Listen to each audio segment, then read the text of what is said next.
Welcome to Cellular Healing TV, episode 56. This is David Asarno, and I want to welcome you. Welcome, Dr. Pompa. Yeah, thank you. Now, this is interesting. When I'm talking, I see a picture of you. When you're talking, you see a picture of me? Well, that'll be fun, then. It'll be very fun. So we have a very special guest today. Why don't you introduce her? So I better watch what I'm doing when you're talking. You know, I can't, fiddle around with my whatever. Oh, gosh. Well, anyways, we love having some amazing testimonies on Cellular Healing TV. And today we have a great one. And Leah Block, thank you so much for being on the show. I know it's early where you are, and you had to get up early. And with a young baby, that's not necessarily a good thing because you were probably up half the night, weren't you? We froze her. We have her in animation. She froze. She's frozen. We probably lost her as soon as it went live.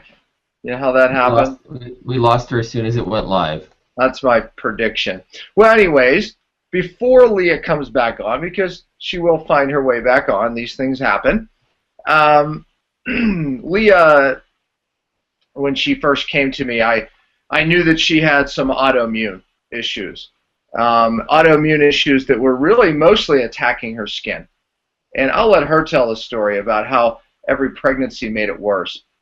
And we'll kind of talk about her last pregnancy. It was completely different, and she looks like a different person. And as a matter of fact, her husband Austin said, "Oh my gosh, Dr. Pompa, he was a little broken in the process, but he told me that he had his wife back, his beautiful wife," I think were his exact words. And you know, he was so happy to have his beautiful wife back. And he described her skin and her hair, and he's like, you know, this is the Leah I remember. And when I heard that, it really touched my heart. And I think it was after Austin, her husband, said that I said, you have to give a testimony. And I don't think Austin's joining us. I wish he were, because his testimony of just having his wife back, and I'm sure just more from even a physical standpoint, because Leah suffered from, you know, depression, obviously major skin inflammation, mood changes, irritability. I mean, just some, you know, a lot going on with her condition. And so, you know, obviously when he says that I got my wife back, he was referring to all of that. So, anyway, I can't wait for you to hear this story. I did get the photos. I did get the photos. Yeah, exactly. So, maybe while she's not on the phone, we should pull them up, not to embarrass her. Yes. I'm trying to help you guys out. What she needs to do is, at the top of her thing, she needs to press the middle button and take off her video. Because the issue is she has a slow connection and it can't handle the video and the audio. So She just needs to go to, you know where it's at, David, to turn off her camera. Yes. Just have her do that and that'll fix it. Great job, guys. Hey, everyone on Cellular Healing TV, we do this show live, so there's technical difficulties, but this isn't scripted. This is from our hearts so that you can transform lives. Thanks, guys. I'm signing off. Do you have her number so I can give her a call and help her get back on? I don't want you to say it on air. Yeah, I can't. Marilyn will have to text it to okay. You. I'll ask her right now. I can send it over because I saw a chain of emails, so we'll get that over to her. So, Dr. Pompa, do you want me to share my screen, and then while we're waiting for her to get on, we can share some of the before images? Yeah, exactly. And her skin issue, you can't describe it until you actually see how bad it was. You know, especially on some of her limbs or extremities. And she was nice enough to, yeah, so I don't know if you can see that, but that was her arm and her hand. David, I don't know, like what... Can anyone see this? Oh, there you go. I could see it. Perfect. Imagine that, right, folks? I mean, imagine your skin oh my gosh. attacked by your own body to the point of that type of appearance. And then you can see. One of the things that people who are watching right now are saying, this could, I mean, someone who doesn't know could say, oh, is this measles? Is this chicken pox? Is it shingles? Why? How does autoimmune cause something like this? Well, one thing I always say is, first of all, autoimmune is the most underdiagnosed condition on the planet. The testing is in the Stone Ages, so many people who don't feel well, don't know why, have weird things happening, don't know why. It's autoimmune. It's become more common because of the amount of stressors, toxins that we've been exposed to today. It turns on the genes, so you always get the autoimmune of your genetic weakness. And you can never, ever, ever, ever reverse any of these conditions unless you turn the gene off. I mean, it's like this is the key. I mean, doctors will tell you, you can't ever reverse these things. Well, look, doctors don't, but the body does. If you read the article Autoimmune Answer on my website, you'll see it's a three-legged stool. Most people that have autoimmune have a gut issue. So think of it as a three-legged stool. If you read in her history, and she gave me a very in-depth history before she started as a client. So I had a really good in-depth look at what was going on, and she had digestive issues as a child. She was considered a colic baby. She had sensitive skin. And stressors at times of stress at life would make them worse, aka pregnancy. But she also had massive gut issues and digestive issues as a young girl. And so that's one of the legs of the stool that we see with autoimmune. And then we have an upstream stressor, typically someone who has toxins and bioaccumulated toxins. And she'll tell you in her story that each time that she did any type of cleanse, crazy things would happen because it would just pour toxins out into the system. And then, of course, these toxins turn on the gene of autoimmune. So it's that three-legged stool really as a cause of how autoimmune ends up occurring. And also, it is a solution. Read the article because I think it really gives some in-depth understanding of how these things happen. But yeah, David, I mean, of course it's on measles. I mean, that was the way she was. I mean, she went through pregnancies. I remember stories of her putting ice packs around her legs. That's how inflamed they would become. Her skin would just inflame massively. And every pregnancy was, a horrific event. Well, lo and behold, as a client, she hires me, to obviously deal with this condition that, that she can't live with. And I'm coaching her through. She's back. I'll tell the story. But she ends up, during this process, getting pregnant again through the process while I was helping her. Well, lo and behold, we did get to do a lot of things before the pregnancy to improve her health. And then, obviously, during the pregnancy, we did a lot of things different. And she can tell the story, but she had the most successful pregnancy ever of her life. She didn't have to have a pregnancy where she was icing her skin and her legs and all the inflammation and all the crazy autoimmune things that occurred in her past pregnancies. She had her healthiest child in her healthiest pregnancy, and her husband, Austin, has his wife back. So, Leah, you are back. So why don't you share the story? I kind of gave them a little... Leah, I'm going to ask that you move your mouse to the top of the screen, and we can take your video off because it's your slow internet connection that's causing the challenges, we believe. Oh, it's my internet connection. Yeah. Sorry. By the way, we were looking at some before and after pictures of you. You look amazing. Thank you. It's hard to look at the... Well, I look at your hair, Leah, and I remember that was my favorite part. What's that? Say it again. That's my favorite part. Is my hair. Yeah. So I mean, your hair. It's amazing. What happened to your hair before, especially during other pregnancies? It fell out, like balding. It was really bad. I didn't look like the same person at all. And during pregnancies and after pregnancies is when it was its worst, correct? Yeah, I never had any issues at all, and we got married, and then within the first year we got pregnant. I was fine, and then towards the end of my first pregnancy, I started to get weird skin things, and then after my oldest little girl stuff started showing up, and then it took about 10 months to kind of settle down, and then I got pregnant with twins, and then it got really terrible, and after the twins was the worst. It was hell. Yeah. Yeah, well, I'll let you tell a little bit about that, but David, you want her video off, right, just so her internet doesn't kick out all of a sudden? Yeah, if you could take your mouse and just scroll it up to the top, then you'll see a bar that will come up with a mic, and then there's like a camera, and just click on the camera, and it will turn your camera off. Say, tell them to block it, or?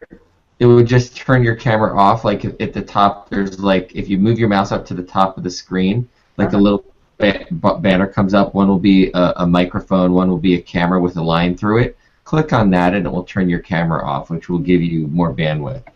Okay, hold on. But we got to see your beautiful hair. I'm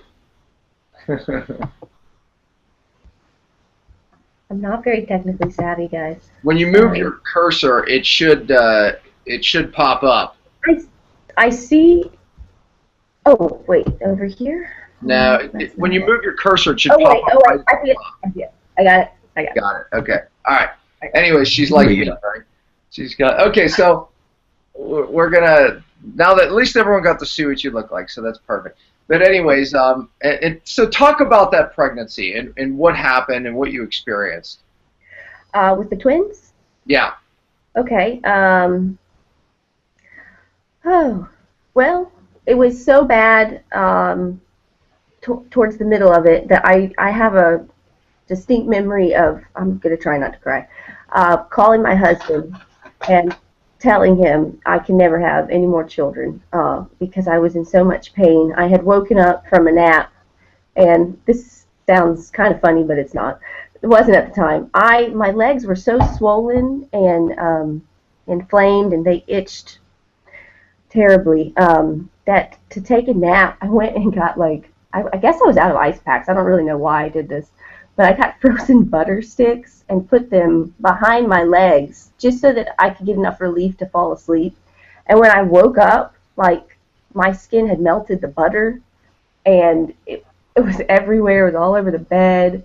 And I don't really know why I used the butter, but I just remember waking up and thinking, oh my God, this is crazy. What's happening to my body? And calling my husband and telling him, I think I'm dying. I don't know what's wrong. Right. That's probably one of the worst memories I have. It's just emotionally. It was. Yeah, I remember you telling me. I remember reading your story, and you would just strap ice packs to your legs because your skin was so inflamed. And I shared while you were off some pictures, and it was your arms, not your legs, just to how horrific your skin actually looked. Yeah. But it wasn't just the skin. I mean, you had depression. You had, major mood changes that your husband would refer to. But obviously, your hair falling out. But life as you know it was not good. Obviously.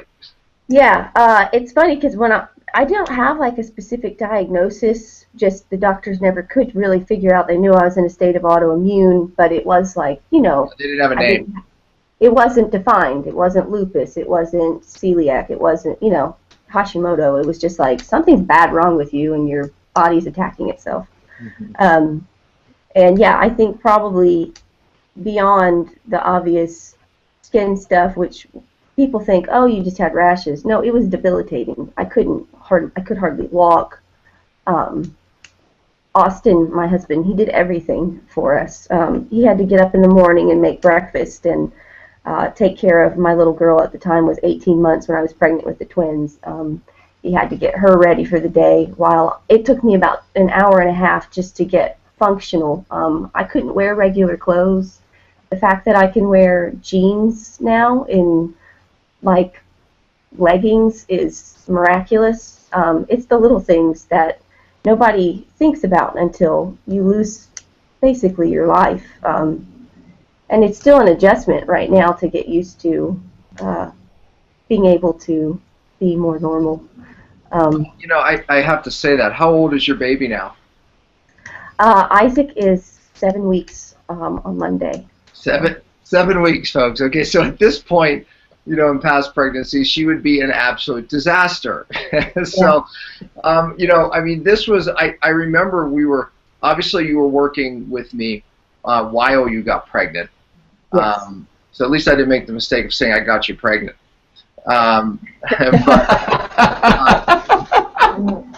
No.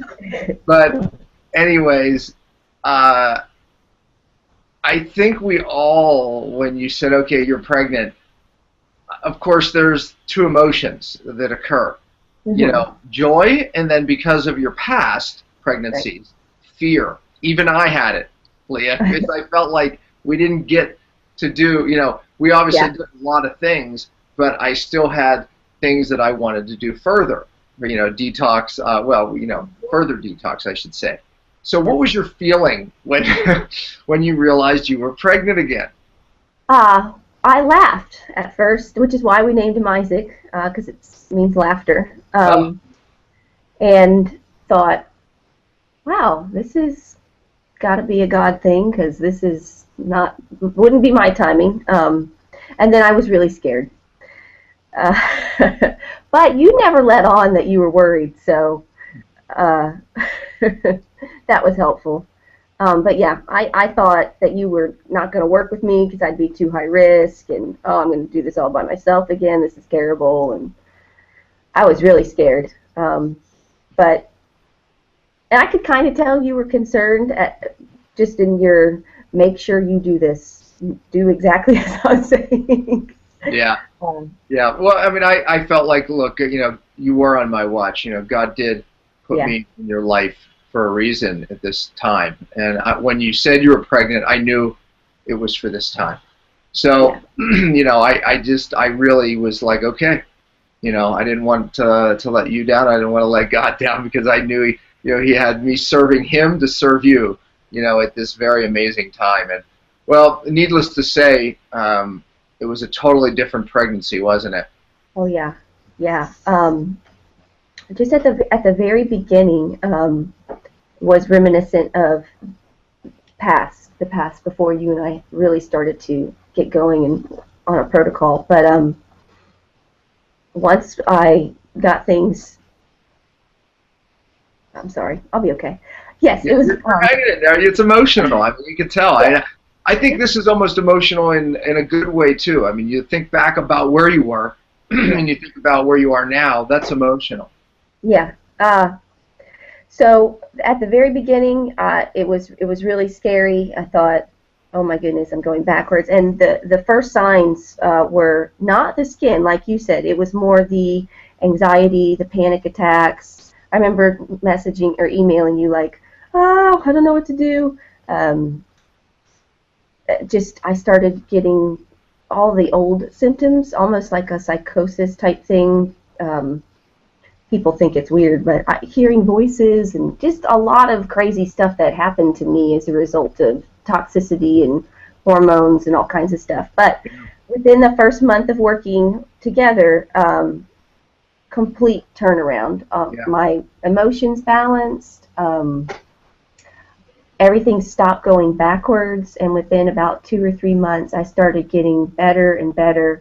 And I don't think you guys have pictures of me when I'm like 7, 8, and 9 months pregnant, but I look totally fine. And everybody I go to like a regular Bible study, and all the women noticed that the farther along I got in the pregnancy, which really before had always been my worst times, I was looking and feeling healthier and stronger with every month. And even my OBGYN and my midwives saw the changes in my body, which really had always been the opposite. So that was an incredible experience, that at the end of my pregnancy, to feel so good and so strong, and to look normal, like I hadn't looked normal in a long time. Yeah.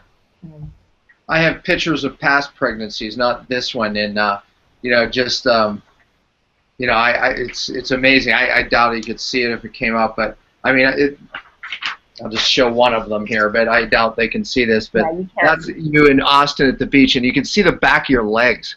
I mean, you can see how swollen they are. but Yeah, also you can see the nasty rash. And I have a close-up. David, you have a close-up of that rash. I mean, some of the, just how pustule it was. I mean, it looked so painful, yeah. I'll share my screen. Is here? Well, let me share this. Can you guys see? Not yet. That's before on your face. Let me go to share screen. It only doesn't. Let me do this again. Yeah, in her face, I mean, you could see her face was swollen, puffy, but her face wasn't nearly as bad, right, Leah? I mean, as your legs and arms. Was your leg very similar to what we're seeing with your? So if you look at the hand, Yeah, I have a hand picture, David, I sent you. It's massive pustules. Oh wait, I have one more. Let me stop sharing my screen and get the other one. Is that this one? Yeah. Dr. Pompa? Yeah. Gosh, I mean, that just looks bad. It looks very painful. it was very painful. Yeah, it was really painful. So if you took the redness and that ulcerated look on the skin and then put that like on my thighs and the backs of my legs, and that would be a pretty good description. And then it was extremely swollen. I remember my husband, the way he would describe it to people is that my legs looked like elephant legs. They didn't look human. I mean, it was really frightening. And I went to several doctors and had tests run, and they all, kind of freaked out, like, oh my God. But they didn't have any solutions other than, like steroids, which isn't an option when you're pregnant. So with the twins, it was pretty frightening. Well, I remember you had gotten steroids in the past. I remember from your history, and I remember horrific effects from it. I mean, in weight gain that you couldn't lose too, right? Yeah, I had weight gain, and I had to go on steroids when I was much younger because I had Bell's palsy, and I had effects from that for years and years and years. It affected my hair growth, weight gain. It wasn't good. Well, It took a long time. it's the fact that you had Bell's palsy, right? I mean, that's neurotoxins. Just by the definition, neurotoxin. It attacks the nerves.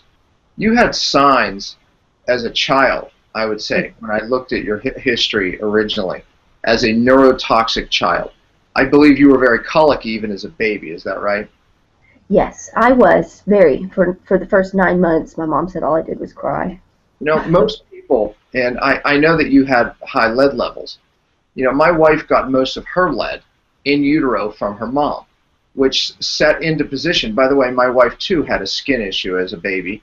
They brought her to church and she was actually healed, but this lead remained in her, and it caused hormone problems, Leah, just like you. It caused other issues, just like you, only to come out later in life. Well, why pregnancy? Well, obviously it's physically stressing, right, to the body, and we know that we can trigger autoimmune with any stressor. But also during pregnancy, lead comes out of the bones. Why? Because the body loses bone during pregnancy. I mean, it's normal during pregnancy. I mean, there's that type of demand. But from the bone then comes the lead. And then this toxin then can trigger the autoimmune. These toxins obviously can trigger many different things. But that's why pregnancy has become problematic for so many people. But again, your toxicity, Leah, started when you were a baby. And again, I don't know the health history of your mother, or you probably told me at one time and I don't remember. But you definitely got a lot of toxins in utero. And then what else happened in childhood that we could attribute to that? I know fast forward, you had some mold exposures, but give us some insight there. Well, with the lead specifically, I think probably one of the things that contributed to it was we lived in an older home, like early 1900s. And one of the things that we did was restore it, and I was like my dad's sidekick for a lot of it. I loved helping and working alongside of him, and we used the heat gun to pull the old paint off, and just breathing in the fumes. And I actually remember my mom saying, like, I really think we should get a mask. And at the time, nobody really, I don't think they really knew about how dangerous it was. So, you know, my dad's like, oh, we're fine. And that was years we did that. And then, you know, living near a highway and eating stuff I probably shouldn't have out of a really. I go back now and look at the creek where we used to get our crab and shrimp. We used to catch shrimp when we were kids, and I'm like, oh my God. I'm sure that stuff was loaded with. Yeah, exactly. You know, and once you have one heavy metal like lead, now you don't get rid of other heavy metals like mercury. So, you know, you know, looking at your history, you know, I saw signs of both, honestly, and you know, your body just, the detox pathways really just shut down. You know, and that's how you ended up here. You know, it's the same story. But I can't recall, I mean, how many, if you had amalgams, I'm looking back at your history here as I even speak, but I don't think you did, and I want to point that out. Am I correct on that? Fillings in my teeth? Yeah. I have them, but I don't think any of them are, I think they're all, Yeah, you had no silver filling, right. Yeah, my mom has a mouthful of metal, but not me. Your mother did, right? Oh, yeah. Yeah, yeah. So that exposure comes to you. When we look at a study called the duress study, the number of silver fillings, amalgam fillings that contain 50% mercury in mom's mouth is proportional to how much we find in the baby, and particularly the brain. So that was your first load. I'm sure you were typically vaccinated as a child, am I right? Yeah, I was. That was your second. Not to mention what it does to confuse the immune system. And then you start hitting the paint with heat guns. So, you know, I mean, yeah, that's going to, you know, my wife also grew up, I mean, her mom obviously, you know, had heavy metal issues, transitioned into her, and then she too grew up in an old home. They didn't hit it with heat guns. They weren't, you know, but I'm sure they did some sanding. I'm sure they did some remodeling. But just even growing up there, I remember years ago reading a study, and they analyzed houses built before the 1970s, like 1978, I think, is when they outlawed lead and paint. But houses built before that, where all the paint had lead, they can analyze the dust in these homes, loaded with lead. Every dust sample loaded with lead. So just growing up in a home like that, opening windows up and down, just vaporizes lead. Now, what you were doing, even more, right? You know. But again, I mean, you know, I guess the point, Leah, is this too, and this is something I'm always preaching, and David can attest to this. So many doctors, even alternative doctors, would have simply treated your hormones, your anxiety, and even gave you a lot of wonderful things to help your skin. None of them, well, hopefully, some may have said, wait a minute, what is the actual cause here? Because very few people, even on the alternative side, go upstream and say there is a cause and let's remove it. And here's the other caution, is because even if they do, they say, oh, let's deal with heavy metals. They put people on a heavy metal detox program for 3 months or 10 days, where's she at? You know, I mean, and really, it's deep-rooted. It's in the bone. It's in the body. You know, it takes time. And Leah, we did a lot of things even to improve your detox pathways and your cell function. Right? I mean, we worked a lot at a lot of that. Oh, yeah. And you'll attest, we're not even done yet. Oh, no. And I know I'm not done. And I think that's one thing I would want to communicate to people that are suffering from chronic health issues or things that are really scary, is it takes time, and just have patience. I know it's easy to say when you're on the other side of a lot of the suffering, but even in the middle of all the pain, I had to really keep focused and not give up, and know that we would get better, you know, I would get better, but it was going to take time and patience and diligence.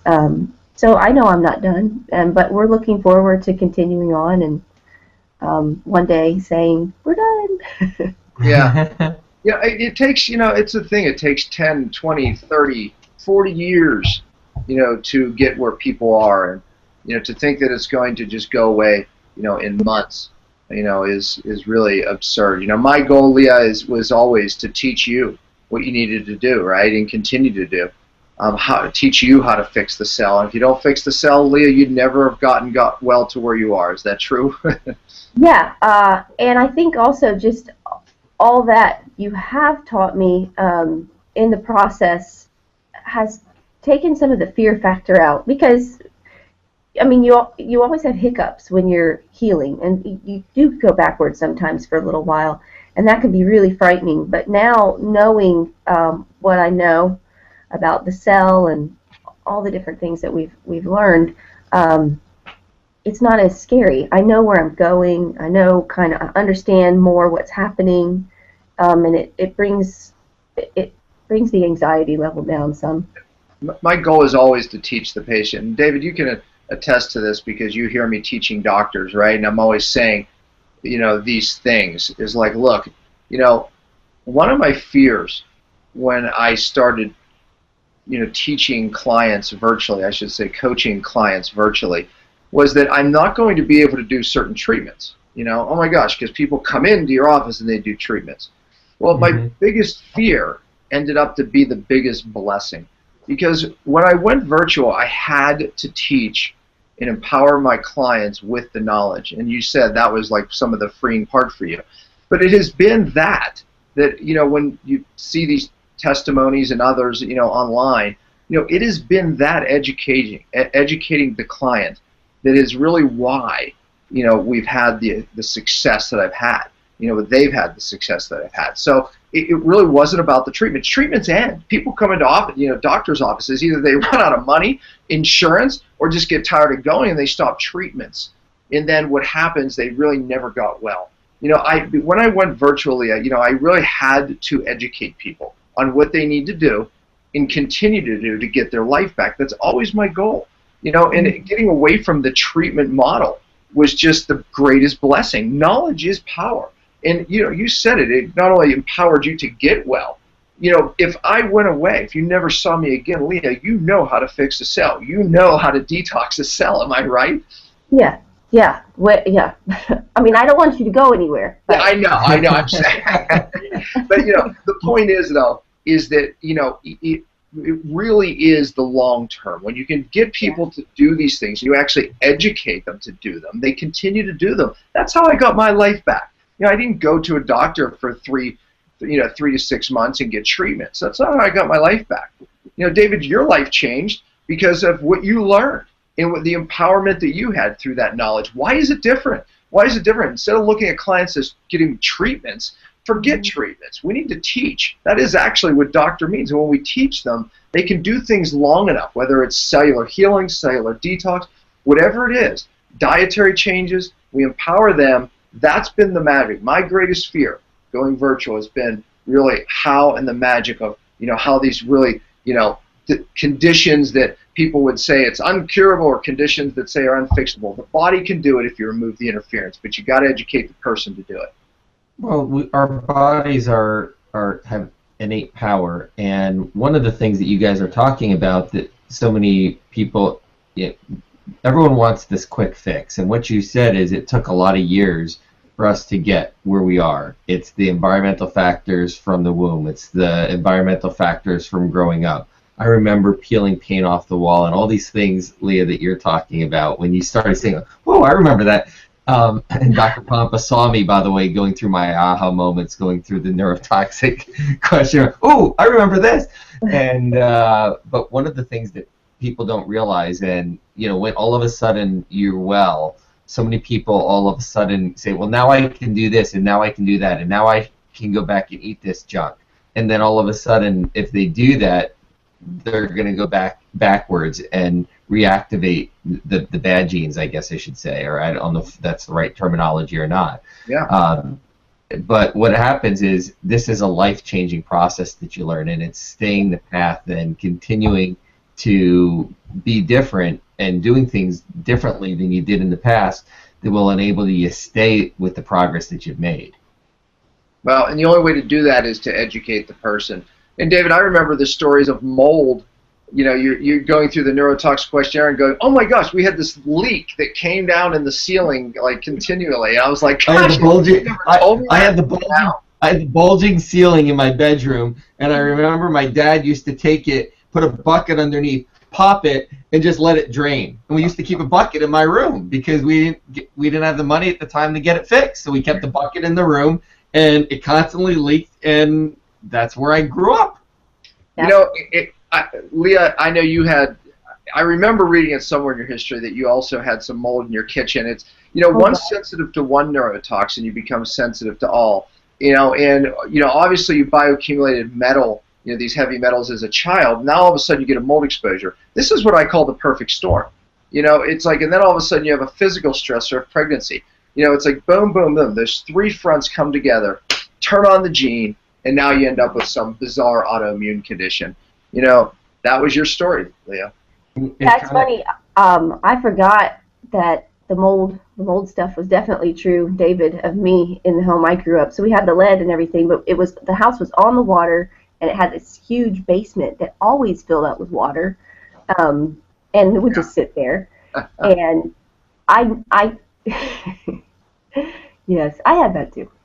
Well, it's kind of interesting when you're telling your story about you know, hair loss. I've had that in my family as well, with multiple members, myself included.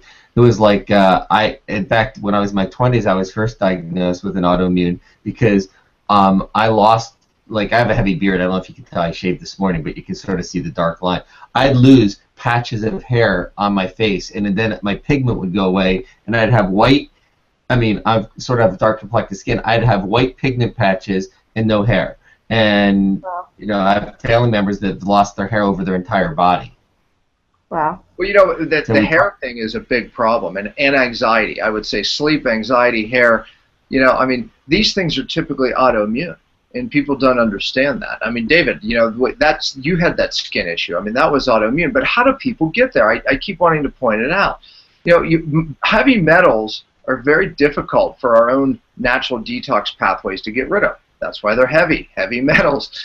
You know, they accumulate, they bioaccumulate, they stockpile from the time we're in utero. And great, if you didn't get any more exposures, perhaps you'd be okay.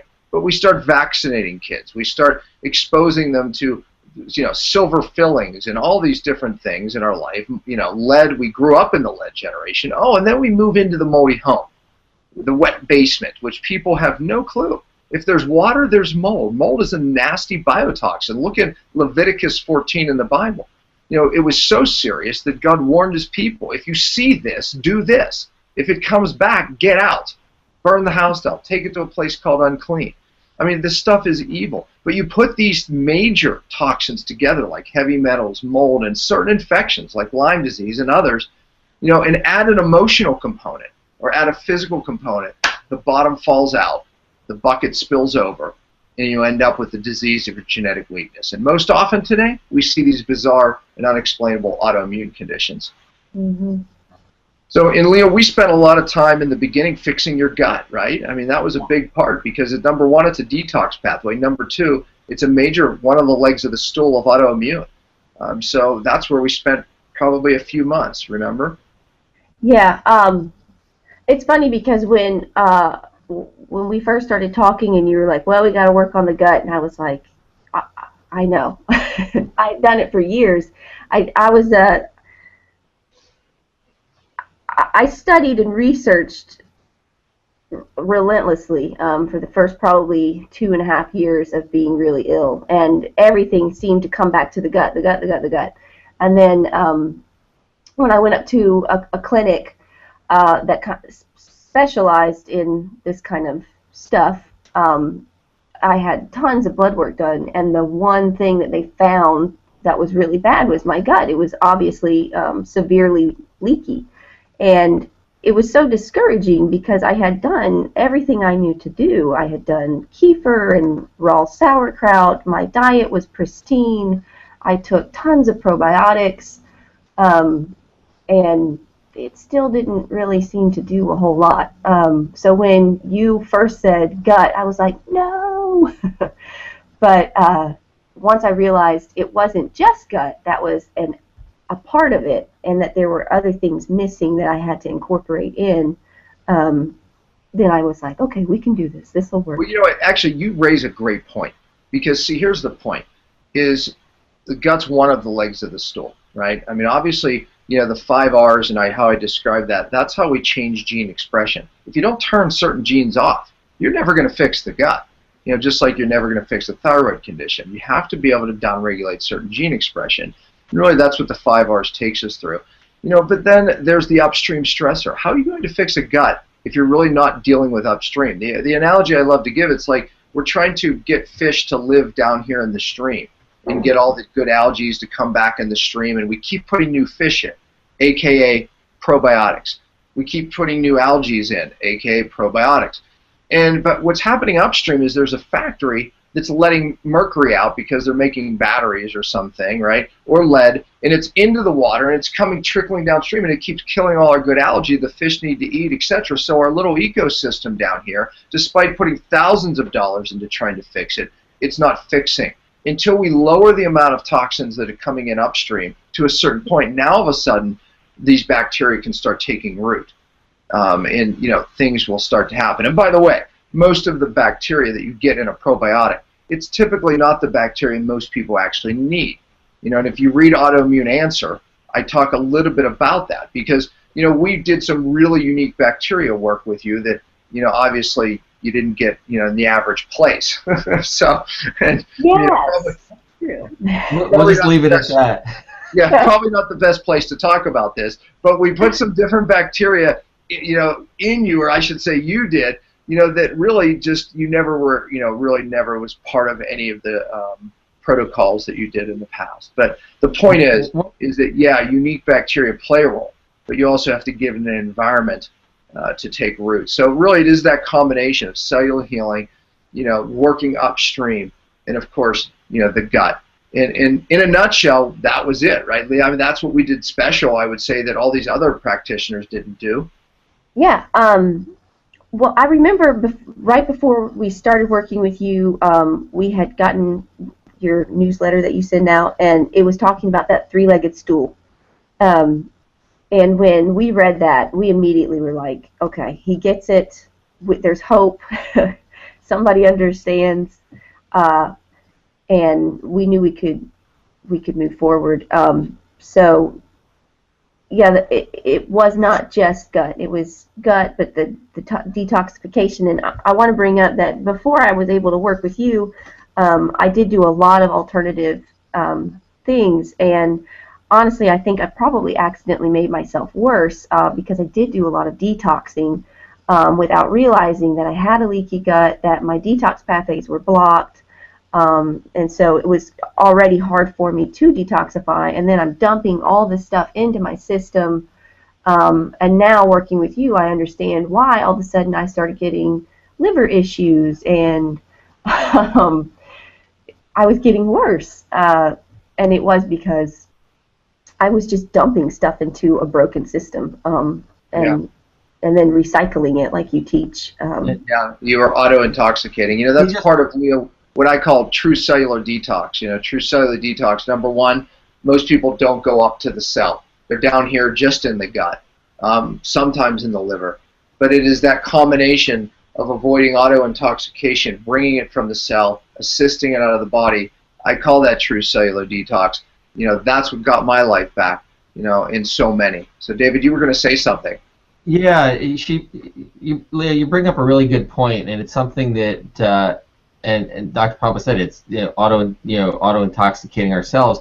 But so many people, when they say, well, I eat clean, I have a great diet, I take probiotics, I take supplements, it's not it. And you actually brought it to that you know, your detox pathways weren't open. There's so many things that we think that we know.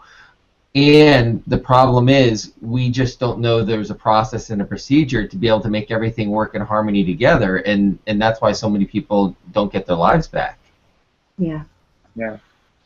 Well, Leah, you know, you give a lot of people hope, because I get phone calls all the time, you know, of people who, you know, are where you were, and I just so appreciate you, because I could talk about different, cases. I could talk about these stories, but it really never does it the same as if somebody comes on and says, look, I was here, and, I'm here now. And I think one of the best testimonies, I shared it while you were off the phone, is just your husband's testimony of you. I think it was the last time we spoke, and what triggered me to say, you've got to come on and tell your story. And I think I had a conversation with someone that morning who was just out of hope. And I thought to myself, gosh, if they could just speak to you, I think they would have hope. And so that's why you're here, because it offers hope. So I hope that woman's watching this show, that's for sure, because I know that you'll offer her and so many hope. But your husband's words were, I've got my beautiful wife back, and he described your hair and your skin, and that touched my heart, and that's how you ended up here. Yeah, I wish that he could have been on. He's watching all the kids right now and the baby, but I think his words are, I got my Leah back, because it's, when you're chronically ill, it changes your personality. I was a different person. I wasn't who he had known all those years, and now he's finally starting to see me again, and my personality's coming back, and my love for life, and wanting to do things, and just being able to laugh and be silly. Like, that was gone for years, and you can't really describe it. It doesn't sound like it's that big a deal, but it's terrible when you're in the middle of it. So yeah, and I think even how you're dealing with stress now is completely different. I mean, oh yeah, the stress level has not let up. I would say we are probably more stressed now than we've ever been. Yeah, you're right. Right now, financially, it's very, very difficult. You told me the hardest ever. I mean, it's the hardest ever financially, and now we have 4 children, 7-year-old twins that are 5, and now we have our little miracle that's 7 weeks old, and we're okay, and I'm happy. I couldn't feel joy. It sounds so sad. And I did do a lot of counseling and different things, thinking, okay, I've just got some kind of an emotional issue. But I couldn't feel joy because I was so ill. And so now, even with the stress and all the crazy things that are going on in our lives, I'm not just healthy, I'm happy. And that's miraculous. Well, I thank you for making that point. I'm actually writing an article right now about sleep and anxiety, and my point is always that it's not the stress. It's the fact when we stop adapting to the stress. Yeah. You're healthier. You're adapting to, I don't want to call it typical stresses. I think you're under more than most people. But you're adapting to the stress, and that's the key to health. When you stop adapting to any stressor, now disease starts to set in and become worse, and now it becomes another storm, that comes in to make the perfect storm and leads to further illness. You're adapting. So that's the key. Well, Leah, thank you so much for joining us and just offering so much hope to so many people. I couldn't do that, so thank you. And David, thank you for walking us through it and showing the pictures and asking the questions. Thanks for putting on such an amazing show every single weekend. Leah, it was so great to meet you. Yeah. You too. Yeah. Thanks, all everyone. Right. Bye. Bye-bye. Bye.